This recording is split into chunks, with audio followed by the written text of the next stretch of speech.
Jamie and Callum Cassidy were once the shining stars of Liverpool's youth football scene. Two working-class brothers with dreams bigger than the city itself, but behind their golden boots and bright smiles hid a secret darker than anyone could imagine. They traded the roar of the crowd for the silence of crime, transforming from hopeful athletes into ruthless leaders of one of Europe's most dangerous cocaine cartels. This is the story of how the Cassidy brothers' hunger for success tore their lives apart and nearly brought down an empire. In the working-class streets of Liverpool, football wasn't just a sport, it was a way out. Among the rows of terraced houses and corner shops, two brothers were becoming legends before they even left school. Jamie and Callum Cassidy were born just 2 years apart, growing up in a rough but tight-knit neighborhood not far from Anfield.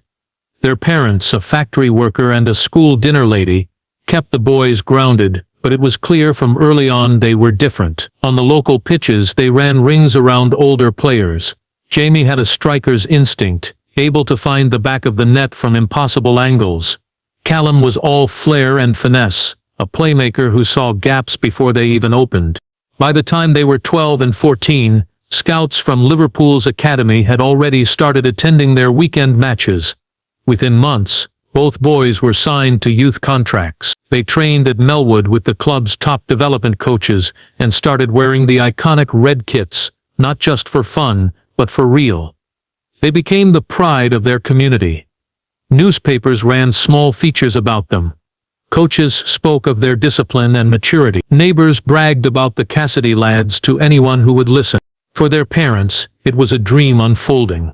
After years of sacrifice, working extra shifts, buying used boots, and ferrying the boys across the city for matches, it all seemed worth it. Jamie was being compared to Robbie Fowler. Callum had shades of a young Steven Gerrard. Football gave them structure, it gave them purpose, and most importantly, it gave them hope. But with promise came pressure. Their success attracted not just attention, but expectations. Friends began to treat them differently. Girls followed them around school, teachers let them slide on homework. The boys, still barely teenagers, were being spoken to like professionals. Behind the scenes, the pressure started to crack the foundation. Jamie became more reserved, quietly dealing with the weight of responsibility. Callum, younger and cockier, began to drift, skipping study sessions, staying out late, brushing off warnings. Still, they kept climbing. Jamie began appearing in reserve games. The Premier League didn't feel like a dream anymore. It felt like a few months away. Everyone believed they were destined for greatness, and for a while, they did too. But what no one saw coming was how fast everything could change. One mistimed tackle, one wrong decision. The dream, which had seemed unstoppable, was about to slip through their fingers. And when it did, it would leave behind a hole neither brother knew how to fill. What began as a fairy tale rise in Liverpool's youth system would become the foundation for something far darker. A journey not toward glory, but toward power, greed, and eventual destruction. Jamie Cassidy's injury came on a cold Tuesday night during a reserve match against Bolton. He chased a long ball, twisted mid-air, and landed awkwardly. The sound of his knee tearing was loud enough for those near the pitch to hear. Just like that, his rise was halted. The doctors confirmed what everyone feared. A torn ACL, months out. Surgery, rehab, uncertainty. Even a small gap in momentum can kill a career. Jamie tried to come back, but he was never the same. Slower, more cautious, unsure of the leg that once made him unstoppable. Callum took the hit harder than he admitted. Football had always been something they shared. When Jamie faltered, something in Callum shifted. Without his older brother beside him, he started slipping. He missed training.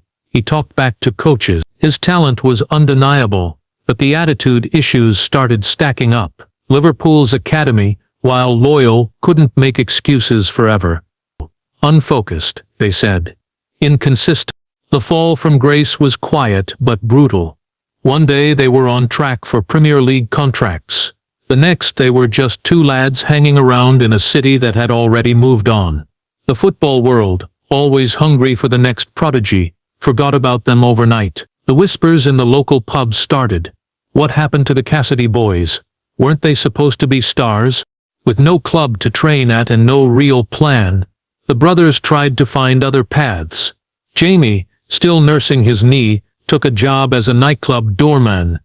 Callum drifted from one cash-in-hand gig to another, kitchen work, delivery driving, gym floor cleaning. For two kids who once believed they'd wear the England shirt, the come-down was hard to process. They tried to laugh it off, but the resentment grew. Resentment toward the system, toward coaches who gave up on them, and toward themselves. Football had taught them discipline, but also competitiveness, hunger, and an obsession with winning. That obsession didn't disappear. It just changed direction. Jamie started reconnecting with old teammates, some of whom had gone abroad. Callum started spending time around local dealers and petty criminals. Curious more than committed. They weren't planning anything, not yet. But the environment was changing. The Cassidy brothers were stuck in a strange space, not famous enough to fall with headlines, not anonymous enough to be forgotten completely. People still recognized them, still asked questions. There was pressure to prove they were more than failed footballers, and slowly, quietly, that pressure turned into something else. Not a comeback on the pitch, but a different kind of rise. One that would take them far from the football fields of Liverpool, into a world where the stakes were higher, the money faster, and the consequences deadlier. It started with a message from an old teammate. Jamie had played with him years ago in the academy, one of those lads who never quite made it but ended up playing in Spain's lower divisions. They caught up casually at first, exchanging stories about football, life, and the strange path their lives had taken. But soon the conversation shifted. The teammate mentioned how easy it was to make money moving gear between Spain and the UK, cocaine mostly. High quality, high demand. The ports were wide open, the borders barely checked if you looked respectable, and footballers, or even ex-footballers, were the perfect cover. Jamie was skeptical, but intrigued. Callum, on the other hand, saw the opportunity instantly. He'd already been flirting with petty crime, selling fake designer clothes, moving weed for local lads. This was bigger, riskier, but the kind of thing that could change everything if it worked. They started small. A few ounces at a time, hidden in football kits, boots, or gym bags. The brilliance of their plan was its simplicity. They used people who looked the part, clean-cut, athletic, some still playing semi-professionally, a few gym friends, an old academy physiotherapist who owed Jamie a favor. Everyone played a small role, never knowing the full picture. It made the operation hard to trace and even harder to stop. Callum handled the recruitment and movement. Jamie, with his calm demeanor and leftover football contacts, organized logistics. They leaned into the image of two former players trying to stay active in the sport. They flew to Spain under the pretense of coaching clinics or friendly matches. No one raised an eyebrow. The drugs came in hidden compartments, often tucked beneath equipment or inside massage tables. By the time they reached Liverpool, they'd already passed through multiple hands. The profit was staggering. What cost £5,000 in Spain could be sold for triple in the UK. And with no one watching them, they expanded fast.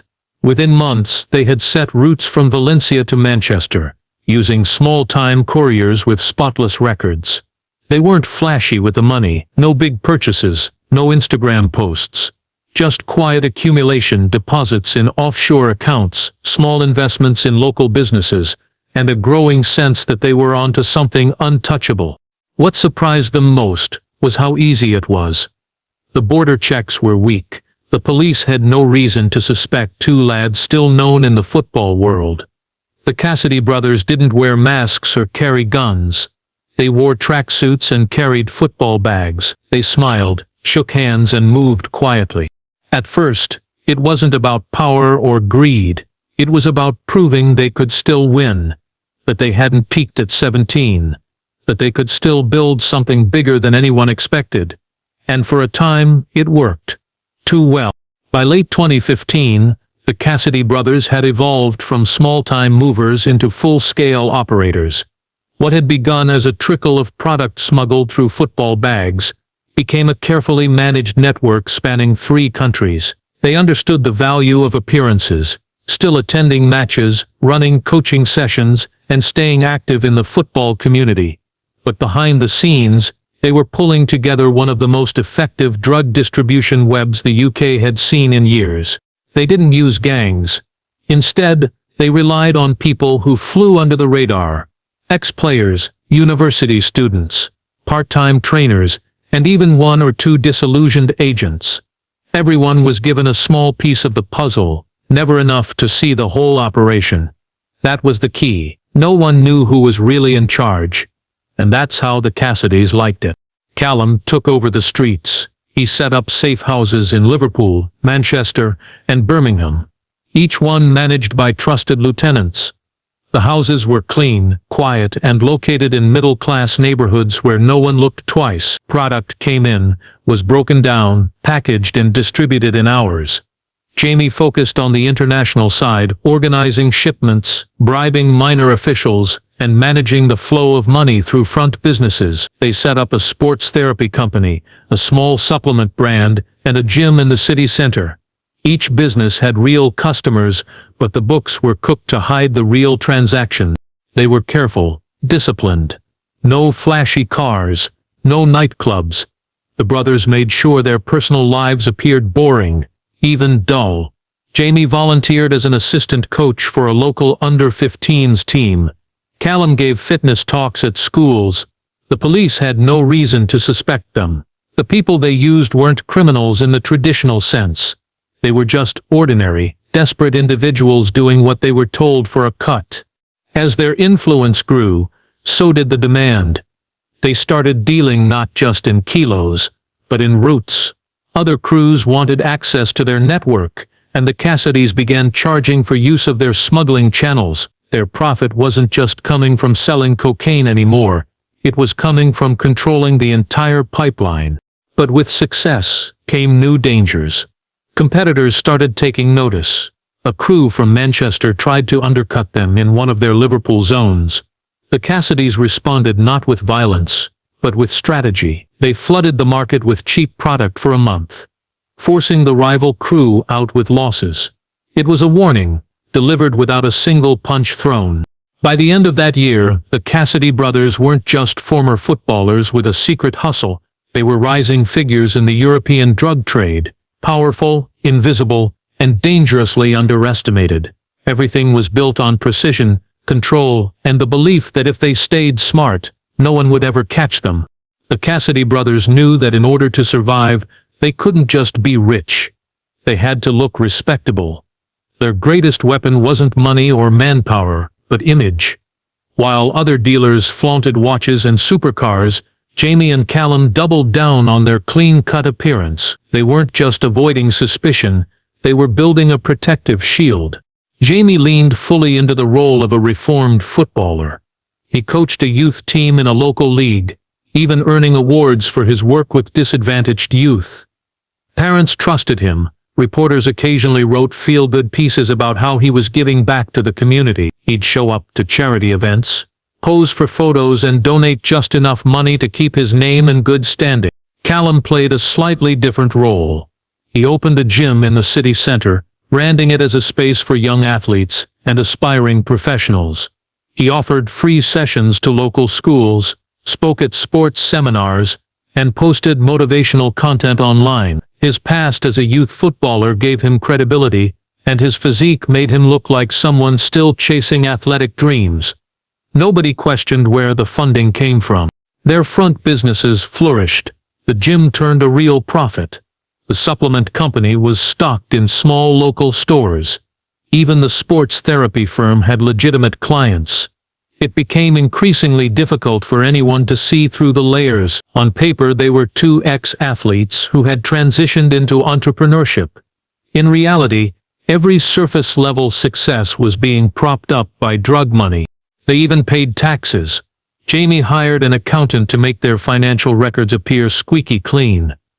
They invested in properties using shell companies, Offshore accounts laundered the bulk of their income, disguised through consultation fees and phony equipment exports. Every move was strategic, each step designed to keep them ahead of law enforcement and under the radar. Friends and former teammates saw them as success stories, guys who had made something of themselves after football didn't work out. They weren't flashy or arrogant, which made people admire them even more. The truth was far darker, but no one could see it. The Cassidys knew that as long as they looked like the opposite of criminals, no one would dig too deep. This image gave them immunity.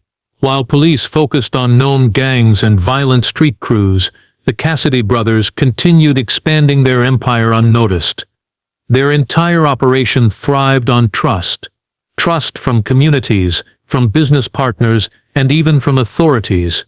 They didn't need to hide in the shadows. They were right in the open, smiling for photos, shaking hands with city officials, and coaching kids on weekends. And as their reputation grew, so did their reach. Every clean headline, every positive article, was another layer of protection. They weren't just playing the game anymore. They were rewriting the rules. Everything changed when a major shipment vanished. It was supposed to be a routine delivery, 12 kilos of high-grade cocaine arriving through Rotterdam, passed to their Spanish contact and quietly moved to Liverpool. But it never showed. No calls, no updates, just silence. The street value of the missing load was over £4 million. Callum played a slightly different role. He opened a gym in the city centre, branding it as a space for young athletes and aspiring professionals. He offered free sessions to local schools, spoke at sports seminars, and posted motivational content online. His past as a youth footballer gave him credibility, and his physique made him look like someone still chasing athletic dreams. Nobody questioned where the funding came from. Their front businesses flourished. The gym turned a real profit. The supplement company was stocked in small local stores. Even the sports therapy firm had legitimate clients. It became increasingly difficult for anyone to see through the layers. On paper, they were two ex-athletes who had transitioned into entrepreneurship. In reality, every surface-level success was being propped up by drug money. They even paid taxes. Jamie hired an accountant to make their financial records appear squeaky clean. They invested in properties using shell companies. Offshore accounts laundered the bulk of their income, disguised through consultation fees and phony equipment exports. Every move was strategic, each step designed to keep them ahead of law enforcement and under the radar. Friends and former teammates saw them as success stories, guys who had made something of themselves after football didn't work out. They weren't flashy or arrogant, which made people admire them even more. The truth was far darker, but no one could see it. The Cassidys knew that as long as they looked like the opposite of criminals, no one would dig too deep. This image gave them immunity. While police focused on known gangs and violent street crews, the Cassidy brothers continued expanding their empire unnoticed. Their entire operation thrived on trust. Trust from communities, from business partners, and even from authorities. They didn't need to hide in the shadows. They were right in the open, smiling for photos, shaking hands with city officials, and coaching kids on weekends. And as their reputation grew, so did their reach. Every clean headline, every positive article, was another layer of protection. They weren't just playing the game anymore.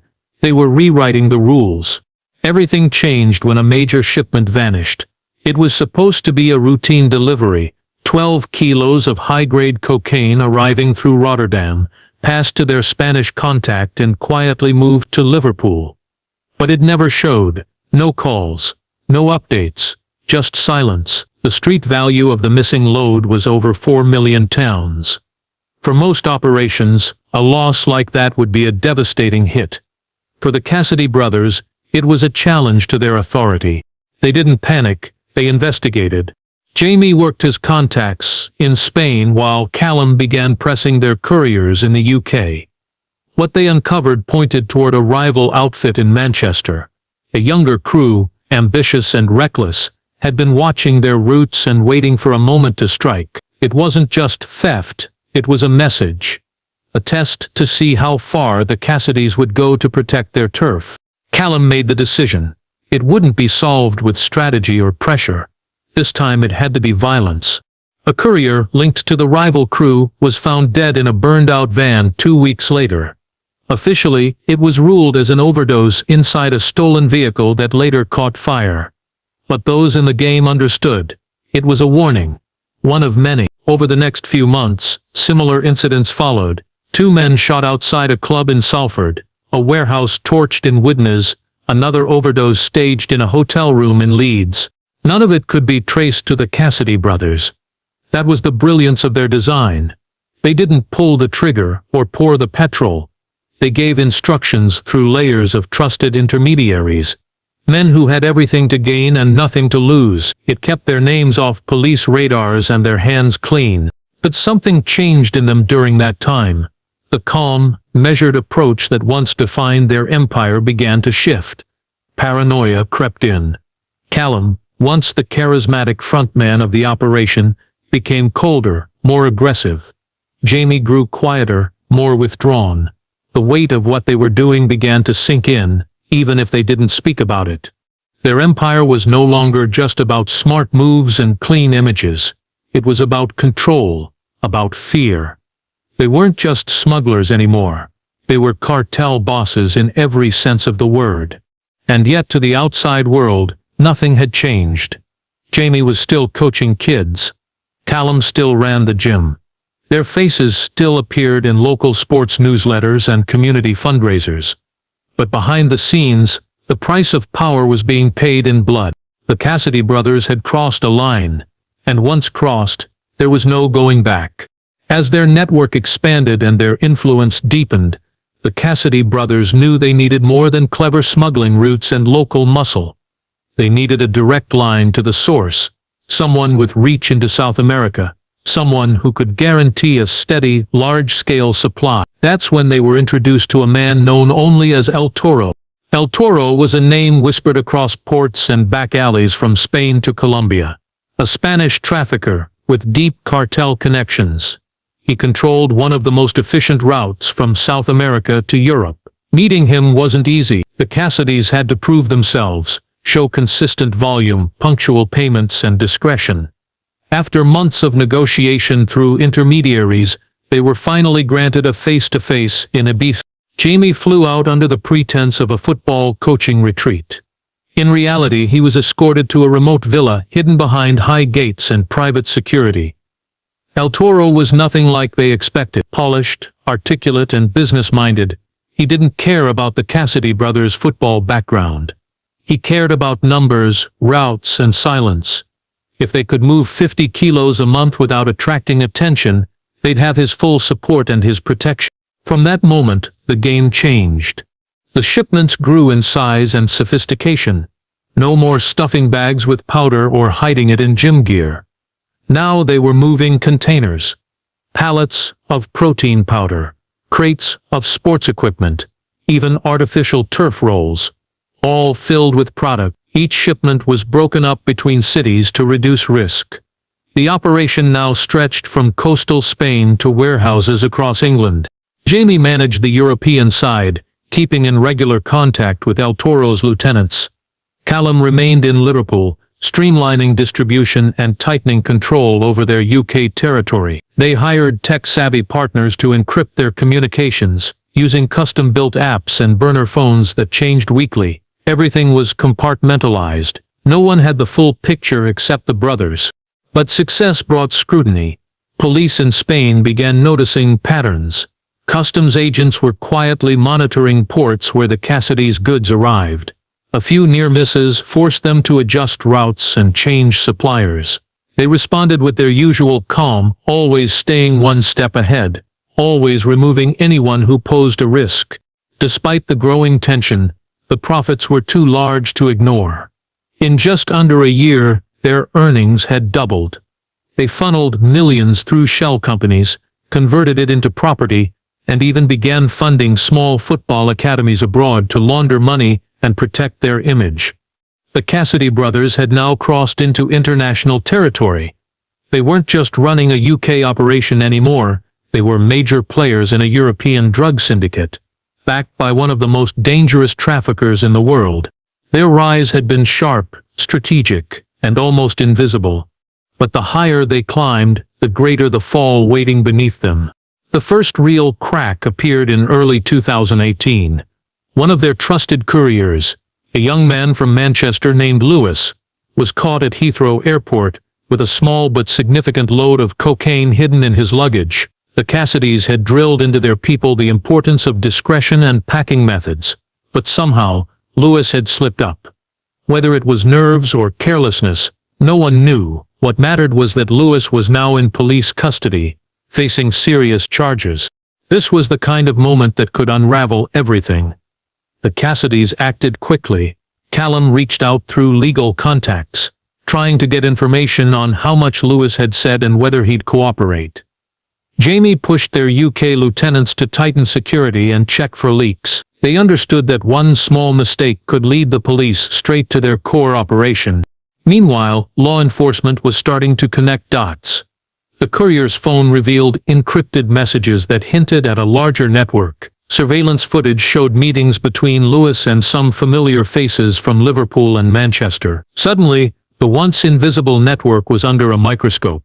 The brothers doubled down on damage control.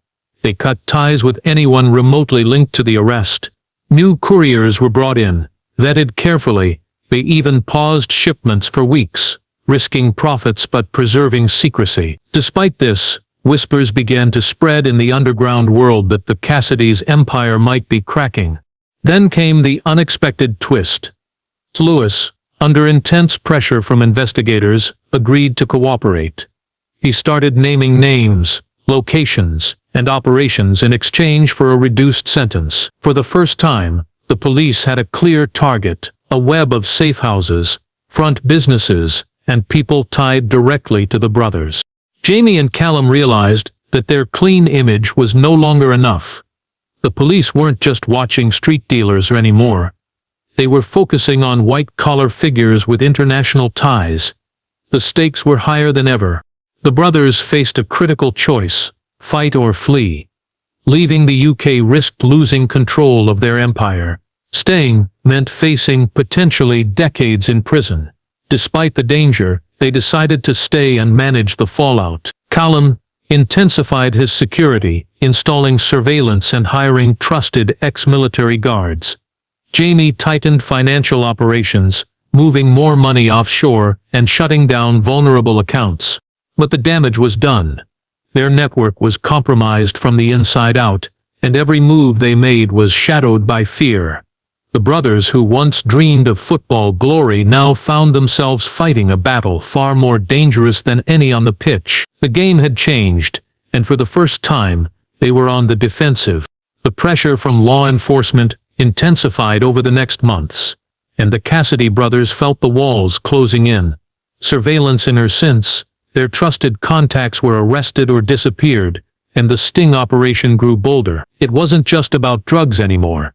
Investigators were uncovering money laundering schemes, bribery, and organized crime charges. The Cassidy empire was no longer hidden behind the veneer of football heroes and local entrepreneurs. Jamie and Callum met less and less, communicating mostly through encrypted devices. Trust, which had always been their strongest asset, started to fray. Whispers of betrayal circulated within their circle. Paranoia grew in the shadows of their once unshakable control. One night, Callum narrowly escaped a violent ambush outside his home. A masked group attacked his car with guns and baseball bats, sending a clear message. Someone was targeting the brothers, either from rival gangs or even traitors within their own ranks. The incident shook Callum deeply, but it also hardened his resolve. Meanwhile, Jamie worked feverishly to secure their assets overseas, transferring funds and selling properties under false names. The financial web they had built to launder money was complex, but with police digging in, vulnerabilities were exposed. Some offshore accounts were frozen, and certain shell companies were flagged for investigation. The brothers' clean image was cracking. Amid the chaos, the media caught wind of the story. A local investigative journalist published an exposé linking the Cassidy name to a massive drug operation. The article painted a detailed picture of their rise and fall, tracing how two football prodigies turned cartel leaders. Public opinion shifted rapidly from admiration to shock and suspicion. With law enforcement closing in, the brothers planned an exit strategy. Jamie considered fleeing to South America, where their supplier El Toro had influence, while Callum thought about disappearing into the underworld entirely. But the risk was too high. Moving too fast might alert the police or their enemies. In a final desperate move, they tried to negotiate with the authorities, offering information on higher cartel figures in exchange for leniency. But the government saw an opportunity to dismantle a major trafficking network and refused to cut deals with the Cassidys. The stage was set for a major takedown. Intelligence agencies from multiple countries coordinated raids, arrests, and surveillance operations. Key lieutenants were picked up in simultaneous dawn raids. Safe houses were raided, cash and drugs seized. The operation was swift and brutal. Caught between